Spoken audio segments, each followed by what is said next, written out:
At my husband's funeral,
Poured myself a glass of water. The kitchen clock ticked. I realized all the pride, all the patience I had once poured into keeping our marriage intact, had been buried the moment he died. What I didn't know, however,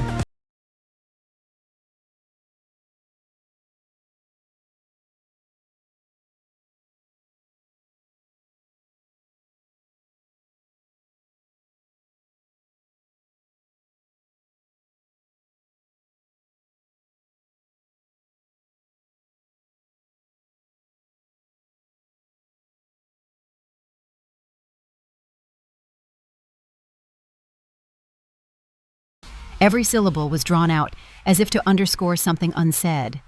Pursuant to the will signed by Mr. Robert De Smith 3 years ago, he began with mechanical calm, the majority of his assets, including the main residence in Summerball, the vacation property in Nantucket, and the remaining balance of his personal accounts, shall be inherited by Ms. Linda McAllister. I wasn't just stunned. I felt like I'd been pushed off the main stage of my own life, left standing behind the curtain in a dead spotlight, unsure if I had ever truly played the part I thought was mine. I turned to look at Daniel. He sat ramrod straight, his gaze fixed forward, as if he were listening to a quarterly financial report. His fingers were perfect.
door into the parking lot.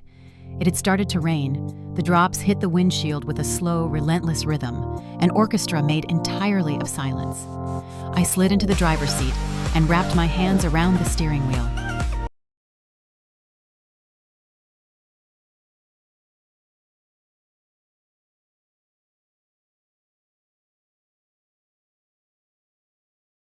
Even my son. But in that same breath, I understood something else. I could no longer wait for someone else to tell me who I was. It was time to live for myself. At first, I thought Linda was just a late-life accident in Robert's story, a calculated opportunist, a woman who slipped in through the cracks. But now I see things clearly. She was never an accident. She had planned everything. On a rainy afternoon, I sat at the kitchen table with a mug of cold coffee in my hands, looking at her public Facebook profile. Her profile picture showed her on the beach, smiling softly, the background edited with a tasteful blur, as if she didn't want anyone to see what was truly behind her. Her bio said, "Consultant in the architecture sector, lover of classical music and community service, grateful for life's tender company." I clicked on her photo albums. The first image, Robert was seated in a wicker chair holding a slice of lemon pie she had apparently made for him. The text said,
was never just Robert's secret.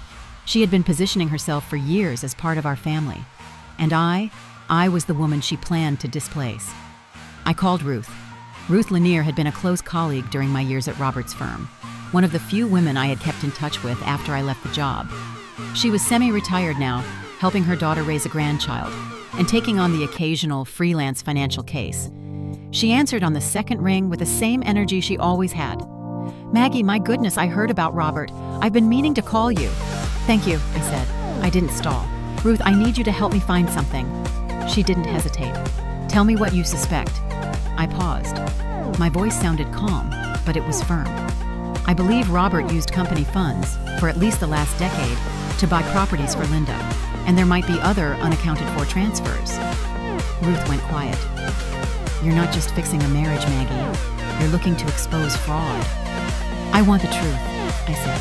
"I've spent too long in the dark." We agreed to meet at her house in 2 days. In the meantime, I became a woman on a mission.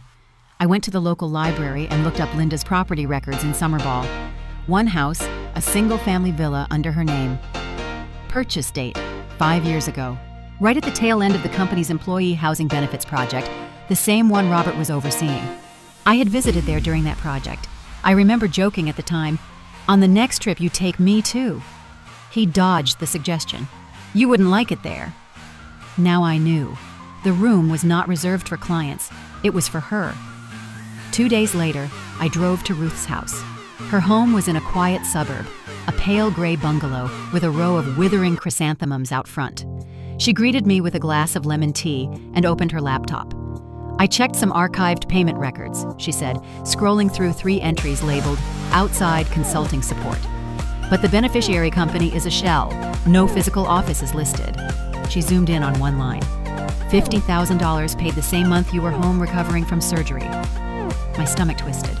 Ruth looked at me with concern from behind her glasses. "Are you sure you want to go through with this? Most people would just prefer to let it go." I didn't answer. I just saved a screenshot of the file to my flash drive. On the drive home, I went slow. The sun hit the windshield hard, and the air smelled of early autumn. The radio played an old 60s ballad. The chorus repeated softly, You only find the truth when you stop pretending. Yes, only when you stop pretending do you begin to see clearly.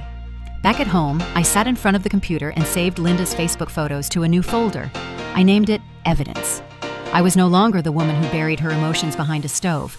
I was Maggie Smith, the legal wife of Robert, the mother of Daniel, the one who had been edited out of her own life story, and the woman who was about to rewrite the ending. The second batch of documents from Ruth arrived just as I was wiping down the kitchen sink. Sunlight filtered through the blinds, casting clean stripes across the countertop. I paused for a second, with a rag in my hand, and thought that was how my marriage had been maintained. Tidy, silent, until the kitchen no longer felt like mine. The email subject was simple. 3 suspicious transactions. Key, preliminary legal feasibility assessment. I opened it. A few familiar PDF statements filled the screen. Ruth had annotated them. The company name, Quinte Consulting LLC. The account tied to Linda. The transfers, 3 payments totaling over $350,000, carefully staggered over 5 years, each one timed just outside the company's official audit cycles. She added a note. This sum lacks sufficient justification. Unless invoices for services of equivalent value can be produced, this is potentially a fraudulent gift. There it was, the proof. I felt a knot of resolve form in my chest. I knew what to do. That afternoon, I called a lawyer who specialized in fraud and corporate law. I have a whole host of questions, I said, my voice steady and clear. I believe my late husband systematically plundered his company to aid his longtime mistress. The lawyer was a woman named Michelle Robinson.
Daniel, your memory of your father is a fairy tale, I said. He was a con man who used money to betray me, his wife, and his son's mother. That's the truth. He hung up. I waited for him to call back. But he didn't. It hurt, but I did it anyway. I had to. The case went to court. Linda and her lawyer tried to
so good.